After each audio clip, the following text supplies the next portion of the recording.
Dengan kopiah sendiri, orang sering berpendapat seperti orang mungkin sosok ustadz kah, orang alim. Tapi kalau dalam pribadi saya hanya memaknai sebagai batu nisan. Apa? Batu nisan.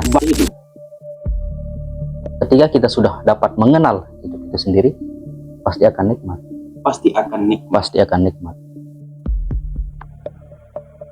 Bagaimana nikmatnya? Cara menikmati hidup itu bagaimana? Saat ini cara iya, karena kalau cara berbicara tentang lebih kepada teknis. Ketika kita tidak jujur, jadi kalau kepada diri, maka itu sudah menjadi sebuah dinding atau hijab untuk dapat mengenal diri itu sendiri. Wah, lari ke mengenal diri nih, Semeton Presian.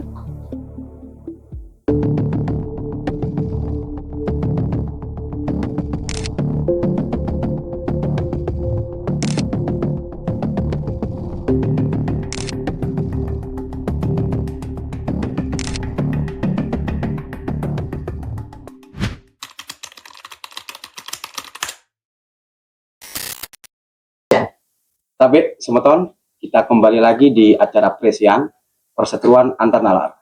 Malam ini saya kedatangan tamu, sudah terlihat dari kostumnya bahwa kita tahu beliau adalah salah satu penggiat apa ya, kita bisa bilang dia aktivis yang bergelut di kampungnya sendiri. Biar beliau saja yang kenalkan diri sendiri, silahkan. Ini teman lama saya. Kita bilang teman lama, enggak juga sih. Saya kenal baru beberapa tahun, yang kemudian cukup intens berbicara tentang sebuah religiusitas pribadi, original tentang bagaimana pengembangan diri, sering berdiskusi, sehingga saya terkesan sama beliau. Ini dia yang saya sering sebut, dia Bung Andra. Bagaimana kabarnya Bung Andra? Alhamdulillah baik-baik saya. Hari ini cukup lumayan dari tampang, sudah cukup religius Anda, Pak. Ya, sebenarnya tampang begini-begini saja. Iya. Kadang memang banyak orang yang mungkin berpendapat sama seperti Side kan, sering menggunakan kopiah misalnya. Tapi saya mungkin agak memaknai itu menjadi hal yang berbeda dalam diri saya pribadi. Berbeda, oke. Karena mungkin dengan kopiah sendiri, orang sering berpendapat seperti orang mungkin sosok ustadz kah, orang alim. Tapi kalau dalam pribadi saya hanya memaknai sebagai batu nisan. Apa? Batu nisan. Batu nisan.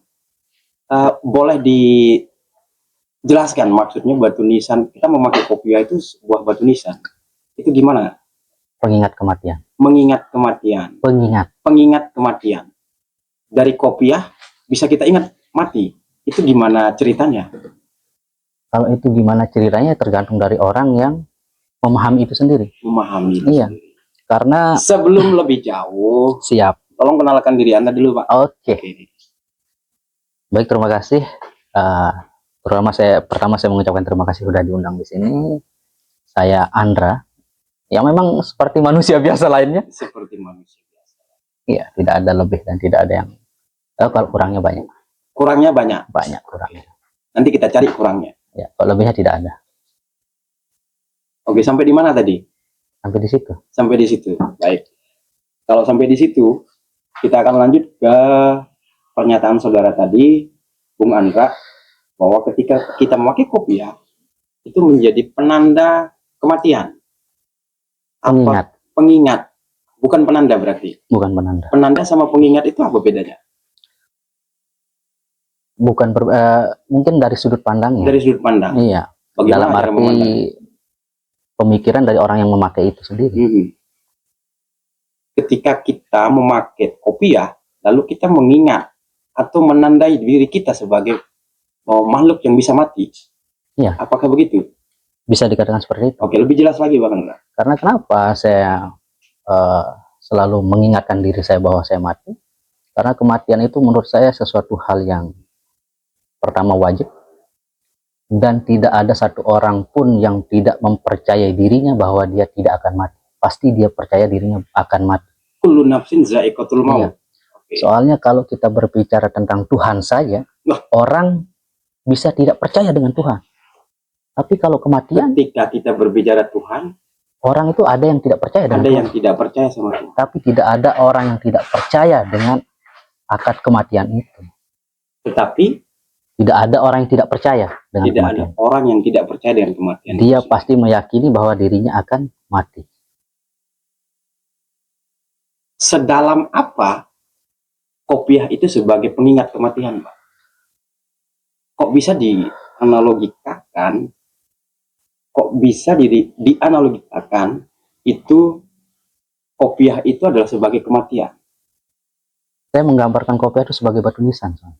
Batu nisan. Batu nisan. Iya, makna-makna di balik itu semua. Sambil menghadap ke kamera, Pak. Oke.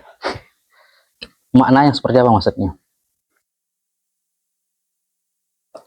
Karena saya penasaran tadi, ketika ucapan atau pernyataan tadi Bang Andra, itu ini sebagai kopiah ini sebagai penanda pengingat kematian. Berarti kalau saya memakai kopiah begini, cap, berarti saya tidak pernah ingat mati dong. Tidak seperti itu. Tidak seperti itu. Karena saya dasar berpikir itu kan dari salah satu sufi, ada tarian sufi itu. Oke. Yang berputar begitu kan, dia menggunakan kopiah yang panjang dan dia memaknai kopiahnya itu atau penutup kepala itu adalah sebagai batu nisan. Batu nisan. Batu nisan. Oh, mungkin karena terlalu panjang kopiahnya. Kan batu nisan itu nggak ada yang pendek. Bisa jadi. Bisa jadi. Jadinya bisa. Bisa seperti itu. Tapi ini kembali lagi pendapat saya pribadi. Subjektif. Iya, subjektif. Oke. Selama pekerjaannya apa, Bang? Kalau pekerjaan saya sebagai elektromedis di salah satu puskesmas di Puskesmas Pejeruk. Puskesmas Pejeruk. Ya, okay. Sekarang saya bertugas di Puskesmas Pejeruk. Lebih spesifiknya apa? Bagian apa? Elektromedis. Elektromedis. Ya. Itu tentang apa? Elektromedis itu berkecimpung dengan alat-alat kesehatan yang ada berhubungan dengan elektronika. Elektronika. Iya. Oke. Tidak yang bersifat apa istilahnya, yang apa? Yang tidak ada kelistrikannya. Coba lebih jelas. Karena kan elektronika itu lebih cenderung kepada ada kelistrikan. Listrik. Alat-alat yang masih menggunakan elektronika. Gitu. Apa yang bisa kita ambil dari pekerjaan Bung Andra ini sehingga itu bisa menjadi pengingat kematian juga? Sangat banyak. Apa? Salah duanya saja? Salah duanya. Misalnya begini. Karena ketika pekerjaan tuh kita selalu berkecimpung dengan pasien, banyak hal yang kita temui. Terkadang itu sangat menjadi sebuah trigger untuk kita mengingat kematian itu. Dan akan menimbulkan ada rasa syukur sendiri sebenarnya. Rasa syukur sendiri. Iya, terhadap dengan apa yang kita jalani, tidak seperti orang yang sedang sakit. Karena di alat-alat itu pun kan ada tahapan-tahapannya. Banyak pembagian alatnya. Kadang sampai ada alat yang life support istilahnya. Life support, alat-alat yang menunjang untuk kehidupan, bahasanya begitu. Life support. Iya. Oke. Tidak ada penunjang kematian, tidak ada. Penunjang kematian? Iya, biar kita cepat mati lah. Itu tidak perlu ditunjang, Bos. Tidak perlu ditunjang. Tidak perlu ditunjang. Karena pasti. Okay. Tapi masalahnya ketika saya menanyakan hal itu, saya lihat dalam generasi kita ini kan banyak yang frustasi, generasi frustasi. Sehingga saya mau saya lihat dia butuh penunjang kematian, saya lihat untuk lebih mempercepat frustasinya.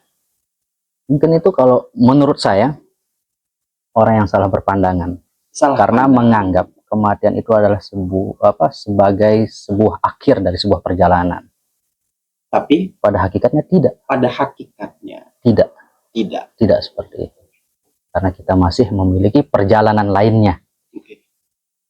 Oke. Sesuai jargon presiden, sebab selera tak dapat disengketa, kita bisa melihat bahwa Bung Andra ini bekerja sebagai salah satu staf di puskesmas, tetapi seleranya berbeda dengan apa yang menjadi profesinya saat ini. Kita bisa lihat dari jargon itu bahwa karena selera tak dapat disengketa, sehingga selera itu menjadi sebuah tidak bisa diperdebatkan atau tidak bisa dihukum. Jadi maksud saya begini, selama bekerja apa yang menjadi, karena hidup itu kan tujuannya mati, Bukan tujuan sebenarnya. bukan tujuan. Bukan tujuan. Lalu Kalau kita bahasakan tujuan, ya bunuh diri saja. Kalau itu memang itu jadi tujuan. Oh gitu. Tidak seperti itu. Berarti bukan tujuan. Bukan tujuan. Berarti kalau tujuan hidup itu apa jadinya? Dan terus salah lah Pak. Kenapa emangnya? Karena kan kalau kita berbicara mati, kita harus berbicara hidup. Ya. Tujuan hidup itu adalah tujuan hidup apa? hidup itu sendiri. Hidup itu sendiri. Hidup itu sendiri. Nah, kalau berbicara itu berarti saya teringat dengan sebuah pernyataan begini, Bang Andra. Entah ini pernyataan ini siapa mungkin yang pertama kali mengutarakannya. Mati dalam mati, hidup dalam hidup, hidup dalam mati, mati dalam hidup. Nah, dalam konteks ini, yang mana yang masuk ketika pernyataan Bang Andra atau Bung Andra itu tadi mengatakan bahwa kopiah itu adalah sebagai pengikat kematian. Mati dalam mati, hidup dalam mati, mati dalam hidup, atau mati dalam atau hidup dalam mati itu sendiri. Hidup dalam mati. Hidup dalam mati. Why? Dihidupi. Dihidupi. Siapa yang menghidupi? Tidak lain tidak bukan. Siapa? Allah Azza wa Jalla. Allah Azza wa Jalla. Kita terlihat religius ketika saya mengatakan Allah Azza wa Jalla. Karena akan dia sinkron kalimat ini dengan sebuah sebuah pernyataan juga. Ketika kau berteman dengan pedagang parfum, maka kau akan berbau harum. Dan ketika kau berteman dengan preman, maka kau akan berbau preman. Oke. Pesan singkat untuk kehidupan, Bang Andra. Kenali hidupmu. Kenali hidupmu. Bukan menikmati hidup. Ketika kita sudah dapat mengenal hidup itu sendiri, pasti akan nikmat. Pasti akan nikmat. Pasti akan nikmat. Bagaimana nikmatnya? Cara menikmati hidup itu bagaimana? Saat ini. Cara. Iya. Karena kalau cara berbicara tentang lebih kepada teknis. Lebih pada teknis. Iya, lebih kepada teknis. Misalnya, ketika saya jadi preman, maka saya akan menikmati hidup saya dengan poya-poya, main judi, dan segalanya. Jadi yang berbau kontradiktif dengan kebaikan itu sendiri. Terkadang, kalau menurut saya pribadi, kenikmatan itu kan tergantung daripada orang itu sendiri.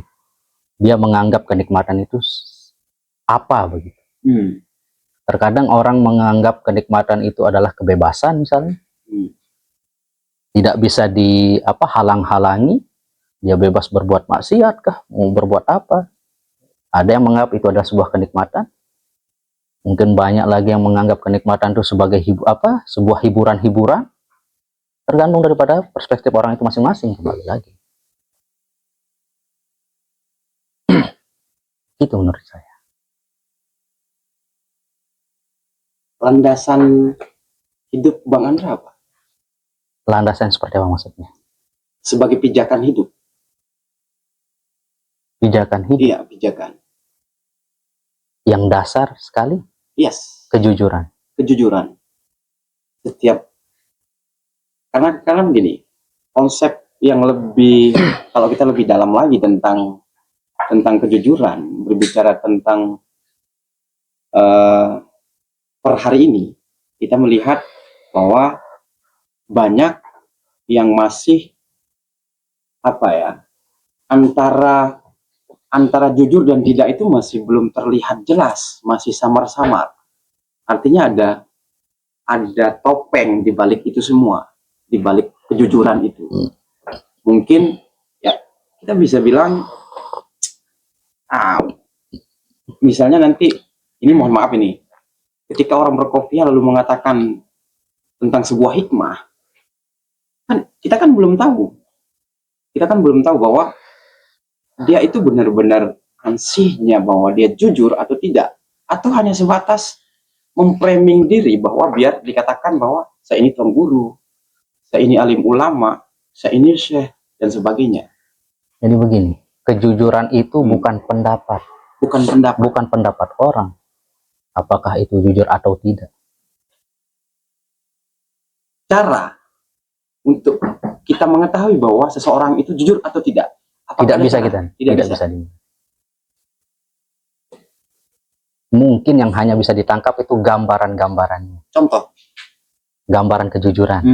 Tapi bukan berarti yang jujur yang sebenarnya. Oke. Yang kayak tadi, yang kayak tadi disampaikan, misalnya sosok seperti orang alim atau apa, kan ditangkap itu orang itu framingnya orang itu baik atau gimana, paham agama. Tapi kan belum tentu juga. Karena kalau menurut saya itu jujur itu adalah pada diri. Pada diri. Makanya tidak dia masuk kepada sebuah pendapat. Apakah orang itu jujur atau tidak. Lebih kepada kesadaran diri sendiri saja. Kalau kita kaitkan dengan pepatah uzur makola wala tazur mankola. Jangan lihat siapa yang mengatakan, tapi lihat apa yang dikatakan. Apakah ada keterkaitannya dengan hal itu? Sangat ada. Gimana? Coba lebih jelasnya. Terkadang kita dulu di awal diajar dengan lihatlah apa yang dia katakan. Jangan lihat siapa yang mengatakan. Oke.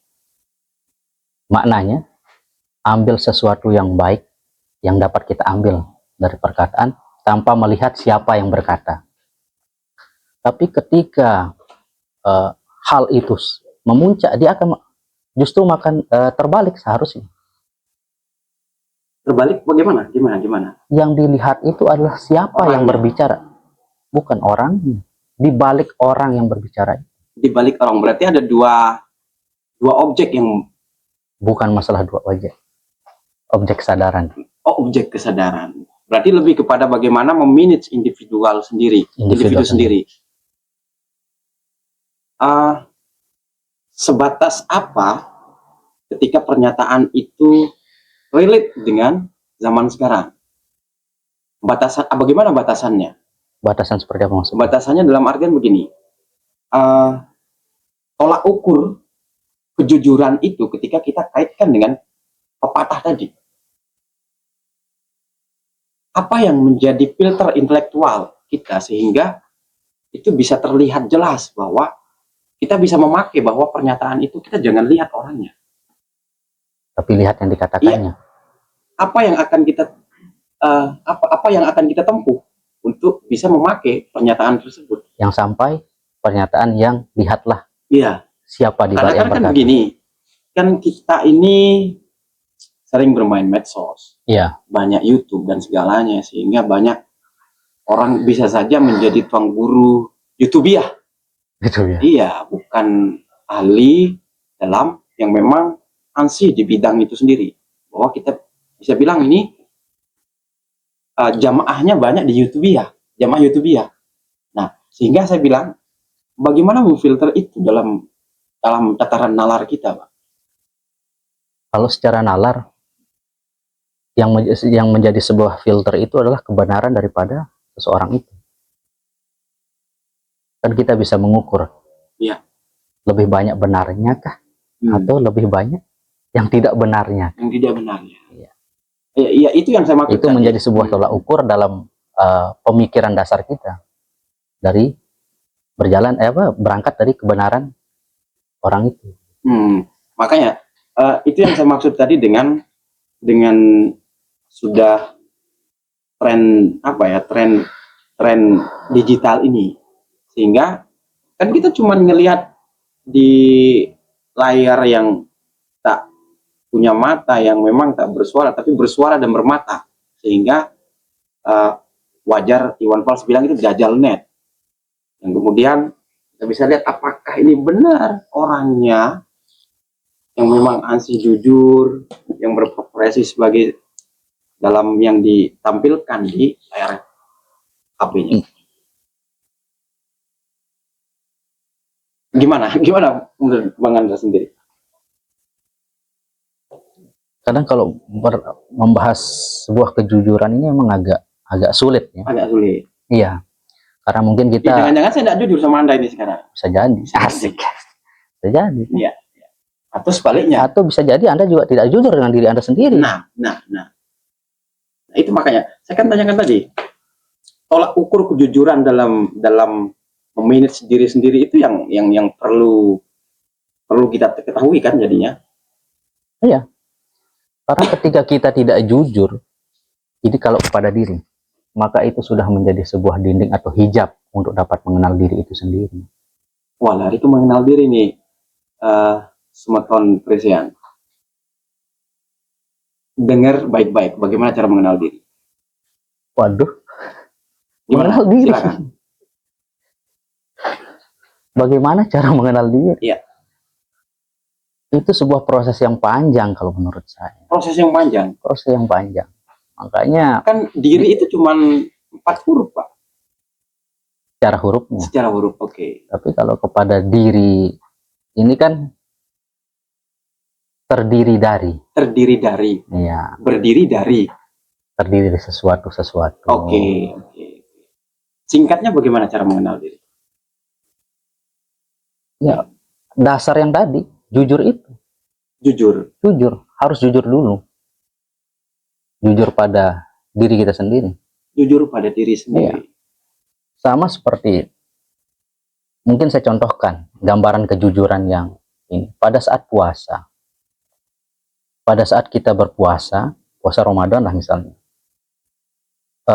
Tidak ada orang yang melihat.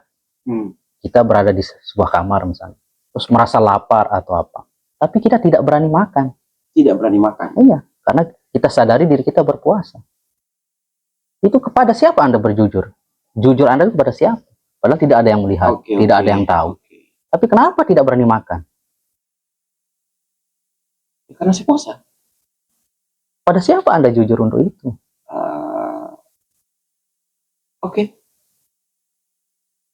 Pada diri sendiri. Masuk Pak Eko. Nah, itulah gambaran kejujuran itu yang saya katakan tadi. Kejujuran itu bukan kepada pendapat seseorang atau kita membutuhkan perspektif orang kepada kita. Kita ini jujur atau tidak. Kita ini baik atau tidak atau gimana. Tidak seperti itu kalau menurut saya. Karena kejujuran adalah pribadi. Apakah kejujuran ini tidak bisa terlihat dari bentuk wajah? Bentuk wajah? Iya. Menarik sekali pertanyaan Anda ini. Apakah bisa nggak dilihat dari bentuk wajahnya? Sekilas mungkin. Karena kan kalau berbicara tentang teori hukum, ada bentuk-bentuk wajah kriminolog. Bentuk-bentuk wajah yang memang kriminal orangnya. Iya. Kalau Bang Andra ini mungkin jauh dari bentuk wajah yang memang kriminal yang dikategorikan dalam teori hukum itu. Iya. Kadang begini. Gambaran itu bisa mengaitkan terhadap sesuatu. Oke. Nah, misalnya Ahmad Lee misalnya gitu. Oke. Ketika kita melihat foto Ahmad Lee, ini kan Ahmad Lee nih. Iya. Ketika kita melihat foto Ahmad Lee, kita meyakini bahwa itu Ahmad Lee. Padahal itu bukan. Itu fotonya. Ahmad Lee-nya itu dia. Oh iya, di belakang layar. Begitu juga kejujuran itu. Terkadang kita bisa mengambil sebuah gambaran-gambaran kejujuran, tapi makna kejujuran itu sendiri ya jujur itu bukan tidak digambar-gambarkan lagi. Berarti tidak bisa dilihat kejujuran itu dari bentuk wajah seseorang. Gambarannya bisa. Bisa. Saya belum paham. Kayak gimana maksudnya? Ini menarik. Anda tahu Ahmad Lee tidak? Tahu. Ini fotonya. Berarti gambarannya ini. Iya. Okay. Apa ini Ahmad Lee? Tidak. Ini fotonya. Mana Ahmad Lee-nya? Mana Ahmad Lee? Itu dia. Itu dia. Bagaimana Mali? Ya, mantap. Sengaja saya bertanya Ada hal seperti yang itu. bisa ditangkap kira-kira? Ada banyak sekali, banyak sekali. Ini pertukaran nalar yang saya anggap bahwa kita perlu akad. Akad ini kan, kenapa saya bilang begini? Karena setiap sesuatu ketika bertukar, maka kita perlu akad. Maka malam ini kita sudah akad. Kita sudah akad secara Apakah ilmu. kita sudah sepakat kan? Akad. Kalau Ijab sepakat, kabul. Ijab kabul. Kita harus ijab kabul. Secara tidak langsung kita sudah ijab kabul. Kita berbicara tentang hidup, tentang mati, dan tadi banyak hal yang memang terkait yang memang mengusik di nalar kita masing-masing sehingga itu terungkap. Sehingga relate juga dengan isu-isu yang memang terjadi hari ini. Kayak tadi bagaimana saya kaitkan dengan apakah bentuk wajah bisa secara apa ya, secara sederhananya bisa kita lihat dia bisa jujur atau tidak, kan bisa begitu secara teorinya. iya, Tapi secara prakteknya Bang Andra sudah memberikan solusinya tadi, ya enggak? pendapat saya. Oh, pendapatnya. Ya mungkin dengan orang yang berbeda ya akan memaknai atau mengartikan itu menjadi sesuatu hal yang berbeda juga dengan pendapat saya. Oke. Bakar rokok dulu ya? Iya. Bakar rokok. Santai, enjoy. Enjoy. Sebab merokok tak bisa disengketa juga. Asik. Santai. Ya, Mungkin ada pertanyaan dari belakang layar. ada. Oke. Seperti apa, Jam? Sejauh mana sebenarnya ini terkait kejujuran ya, Iya, iya. Asik. masalah di dunia ini yang berakar dari ketidakjujuran. Kita tunggu Bang Andra sebentar lagi menyalakan rokoknya. Sejauh mana masalah yang terjadi di dunia ini terlihat apa tadi? Coba diulang. Sejauh mana masalah yang terjadi belakangan ini di dunia itu disebabkan oleh Ketidakjujuran. Oke. Silakan Siapa Bang Andra. pemegang kejujuran? Orang yang berkopiah atau orang yang bertopi? Silakan Bang Andra. Asik. Orang yang kaos oblong atau orang yang oblong kaos? Obral. Sejauh mana masalah di dunia ini disebabkan oleh ketidakjujuran? Sejauh mana yang disebabkan ketidakjujuran? Apakah sejauh mata memandang? Artinya ini akan membuktikan bahwa sebenarnya per hari ini kita sudah berada di fase degradasi kejujuran itu. Memang masalah yang disebabkan oleh ketidakjujuran, semua masalah yang terjadi sekarang, maka benar-benar kita berada dalam fase degradasi. Atau jangan-jangan kita butuh ketidakjujuran itu? Silakan Bang Andra. Sejauh mana masalah di dunia ini melibatkan ketidakjujuran? Mungkin berawal dari pribadi masing-masing, Kak. Berawal dari pribadi Pribadi masing-masing. Tidak memahami. Dulu Tuhan itu pernah dikomplain oleh malaikat, Tuhan pernah dikomplain oleh malaikat ketika dia mau menciptakan manusia. Oke.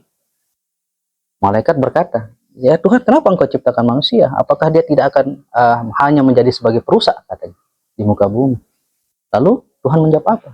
Aku lebih mengetahui dari apa yang kamu ketahui. Ini kenapa kita melihat sebuah permasalahan yang luas ini? Berawal itu semua dari pribadi masing-masing. Berarti cocok dengan Ketidakjujuran satu orang, nambah jadi 2 orang, nambah jadi 3 orang, dan seterusnya. sedikit demi sedikit, lama-lama jadi Jadi bukit, jadi banyak. Kenapa bisa seperti itu? Karena mungkin awal pemahaman itu tidak memahami bahwa kita diciptakan sebagai pemimpin itu. Bukan sebagai pejabat saja nama pemimpin. Oke. Setidak-tidaknya memimpin diri ini untuk menjadi yang baik lah. Walaupun yang baiknya tetap ada, tapi setidaknya ya banyakan yang baiknya. Banyakan ya Baiknya. baiknya. Karena memang kita tidak bisa pungkiri bahwa ketidakbaikan itu melekat. Contohnya pada ayam. Contohnya pada ayam. Contohnya pada ayam. Ada ayam, daging ayam, telur ayam, Telur tetap ayam, diikut dengan tai ayam. ceker ayam, Tai ayam kan tetap ada. tetap ada. Iya. Tapi kan lebih banyak yang bisa dimanfaatkan daripada yang dibuang begitu. Lebih banyak nih, Bapak. Iya. Oke, pertanyaan untuk pribadi Bang Andra di penghujung acara ini. Siap. Kopiah belum? Kopi ya? Ya, sama topi. Oh iya, ada pertanyaan kedua tadi. Sama Mali. Kopi ada. Mana yang lebih jujur? Memakai kopiah atau topiah? Mana yang lebih jujur? Iya. Apakah kita sebagai penilai dalam hidup ini?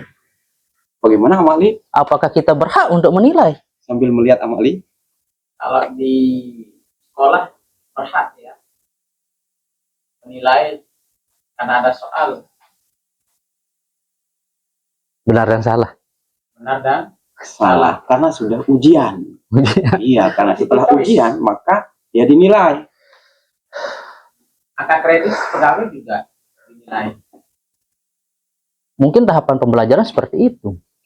Sama dengan orang yang belajar fikih misalnya. Mempelajari hukum hanya untuk menghukumi orang kan. Salah dia, kena dia. Tapi ketika sudah Mana mencapai lebih fase banyak? tertentu, dia akan Mana menilai lebih dirinya banyak? sendiri. Mana lebih banyak orang yang topiah sama kopiah atau orang yang minum kopi? Oke, saya minum kopi. Lebih banyak orang yang jujur.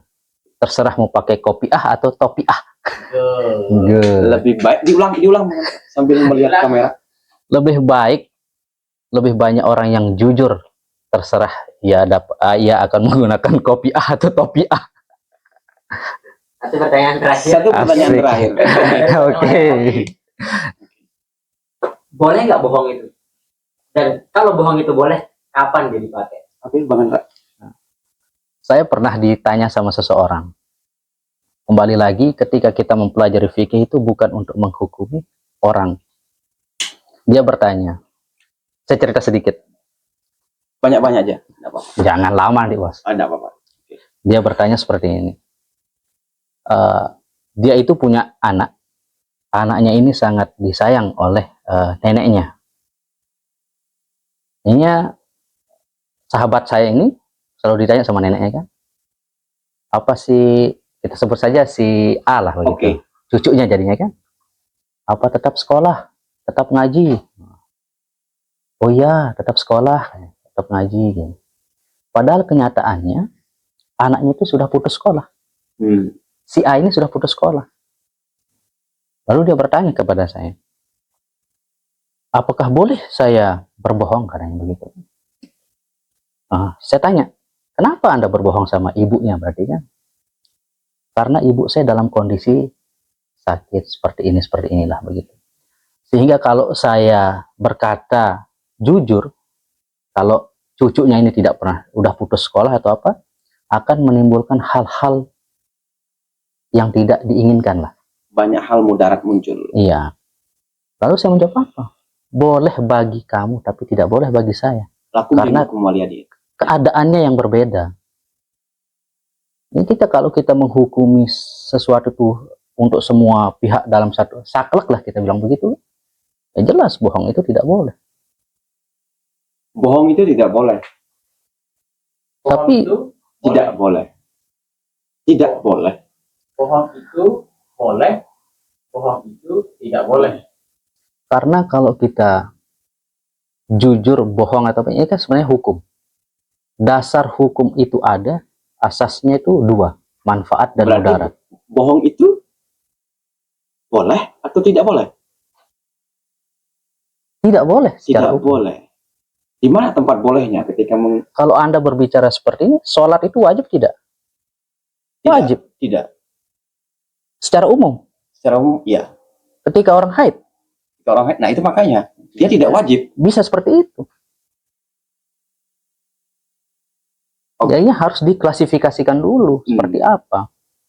Makanya menjadi seorang mufti atau istilahnya orang yang dipercaya untuk menyelesaikan masalah itu tidak hanya selesai dengan benar dan salah. Tidak hanya selesai dengan benar dan salah, Iya, tetapi selesai dengan kebijaksanaan. kebijaksanaan. Tapi kebijaksanaan itu tidak dapat dicapai tanpa mengetahui mana yang benar dan mana yang salah dulu. Mana yang benar dan salah. Baru di sana ada kebijaksanaan. Izin bajak sana, bajak Sini. maka bajak. Oke, untuk closing statement, saya minta Bang Andra memberikan sebuah pesan singkat saja, atau oke, terakhir saja sebelum pesan singkat, biar ini keluar dari kepala saya. Kepala yang keluar. Iya. Pernah nggak Bang Andra dalam hidup ini, umurnya berapa Bang Andra? 32. Oke, dalam sekian tahun, 30 tahun ini, pernah tidak jujur? Pernah. Pernah. Apa Sangat kalau boleh pernah. diutarakan? Terlalu banyak, Bos. Kalau tidak jujuran. Satu saja. Satu saja. Iya. Makin banyak. Satu saja yang paling tidak bisa dilupakan dan menyesali hal itu. Keakuan diri. Itu adalah ketidakjujuran yang paling besar. Ketidakjujuran. Berarti ada keakuan diri dalam. Keakuan diri. Itu Karena adalah pada hal- dasarnya segala sesuatu ini kan hak guna pakai, bukan hak milik. Oke. Hak guna pakai. Meyakini, merasa berhak terhadap kepemilikan keakuan itu. Itu Itu bentuk ketidakjujuran. Ketidakjujuran yang paling besar. Baik, Bang Andra. Oh ya, Amali, gimana? Gimana Amali? Ada yang ditanyakan Amali? Kelas. Kalau begitu, kita kasih Bang Andra memberikan pesan biar kita tutup dengan pesan beliau. Silakan, Bang Andra. Pesan ini Pesan singkat, sederhana. sederhana. Nikmatilah hidupmu. Karena hidup itulah sebuah kenikmatan. Once Oke. again and treat again. Ini tidak perlu dicari-cari. Tidak perlu dicari. Diulang lagi Bang Andra biar lebih jelas. Nikmati hidupmu karena hidup itu adalah sebuah kenikmatan. Oke, kita sampai di sini dulu di acara Presian Perseteruan Antar Nalar, sebab selera tak bisa disengketa, tapi semeton.